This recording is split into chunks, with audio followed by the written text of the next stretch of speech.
I think the film we just did is a kind of a secret comedy.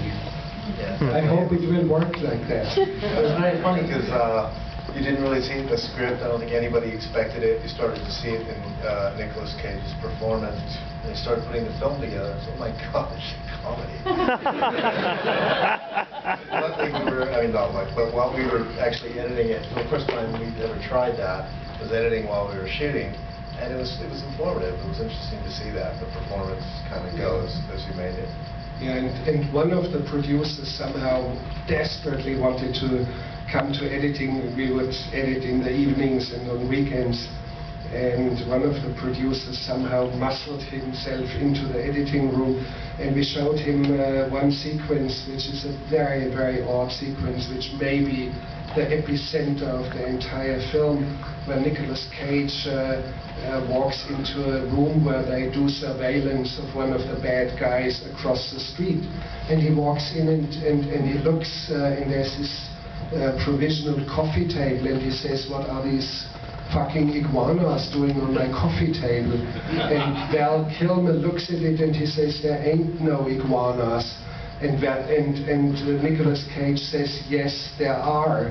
And he reaches out with his hands, and there are actually two iguanas. Actually, one is only an iguana, and the other one was some sort of a very vicious desert lizard who almost bit off my thumb while I was filming it. And I was filming these creatures from half an inch distance with a very special lens that was connected to a fiber optic cable and some sort of a recording set or whatever there was. HD video. HD video or whatever. And I kept filming these creatures. They are in the foreground and they look like a Tyrannosaurus Rex, as huge as this, and Nicolas Cage in the background is tiny like that. And and we put some music over it, and you just, before you see that, promise me you put on a pair of diapers. Your pants when you see that. The other funny story about that scene was that one of the producers saw the footage. He saw the Russians, and he said, "I saw the scene with the iguana, and I think the focus was wrong because Nicholas was there, and the focus was completely right. It was focused on the iguanas." The iguanas are huge, and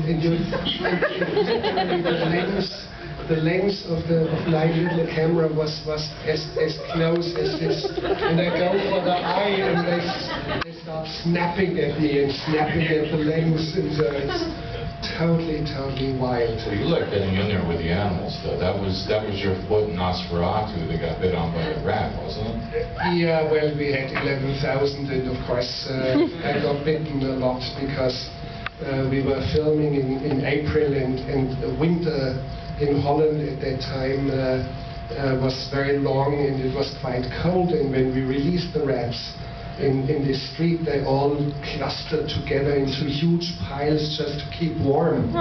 And I walked in and I dispersed and tried to disperse them for the camera and jumped back, and I got bitten at least 30, 40 times. Yes. Yeah, a lot of times when someone makes a film, you have to leave a lot of really good material on the cutting room floor. I'm wondering, with this film, was there a great story or something that just didn't quite fit into the film that you wish, maybe would go on the DVD, behind the scene extras? I think it potentially would be, but there was a okay, we can tell that one.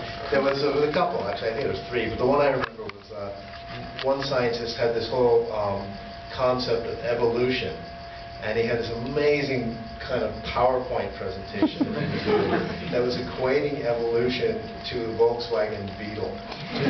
Evolution of the Volkswagen Beetle. It was just wonderful, yeah. It had the idea of an Elvis. What was it? Elvis? Yeah, it was about fake Elvises, the real Elvis and fake Elvises, and the Volkswagen Beetle. And now we have a modern type of, looks like a Volkswagen Beetle, but it has nothing in common but just some sort of outer shell. shape. And of course in Japan, in a park in Tokyo, you have each weekend 140 Elvises, Japanese Elvises, competing against each other in every corner of the park. And I mean, just absolutely wild.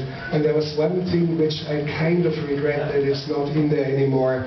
A party of scientists, geologists returned a lady who led this expedition about 1,200 kilometers away from McMurdo in Birdland. And Birdland is a corner which is particularly windswept, and they went into a storm. And the storm actually was so severe that 800-pound snowmobiles became airborne, and they never found them again. And they had how they secured each other and tied themselves down to the ground, and the snowmobiles were swishing by. It was just a wonderful story. But I don't know, why did we leave it out? I can't remember actually. Yeah, we have to be short enough. I mean, the last thing you do in a film like that is to start boring the audience. Yeah. I think the truth is, in this film was probably less on the cutting room floor, it seems to me, than pretty much any film, because you pretty much used everything that you shot, because it was very whimsical. And it was, when we first started editing it, it was very much, well, I remember you said, I don't even know if this amounts to a film exactly. And no, I thought this was never going to make a film. Yeah, a feature film, yeah.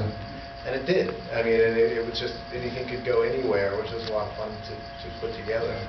And in the film we just finished editing now, I think maybe 3-4 shorter sequences were left on the editing room. And again, because the film was too long. We were 2 hours 25 or 20 minutes, and we brought it down to 2 hours 5 minutes. And you see, that's a worst of all sins. If you bore an audience for 5 seconds, you have lost everything in battle that you have gone through to make a film. So I rather deleted some scenes that are not that important and that great, although each of these scenes per se, as an entity in their own right, are very good. And we just left it out, but that was basically that.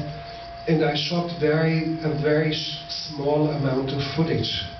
I normally would do 3-4 takes, and that would be that. And I would only shoot what I needed for the screen, what I see would appear on the screen at the end. So I went right for that. And I would not cover, let's say, the usual coverage a Hollywood director would do, from left and from right and from up there, and the master shot wide and the close up from here and the close up there, and so I didn't do that. Some of the sequences that we just edited, there's one sequence which is 6.5 minutes long, and it's one single shot, and that's that. And we shot it 3 times, period. And that's why we had fairly short days of shooting. And there was not one moment, I think, where you missed some coverage. 1 or 2 maybe, yeah. Yeah.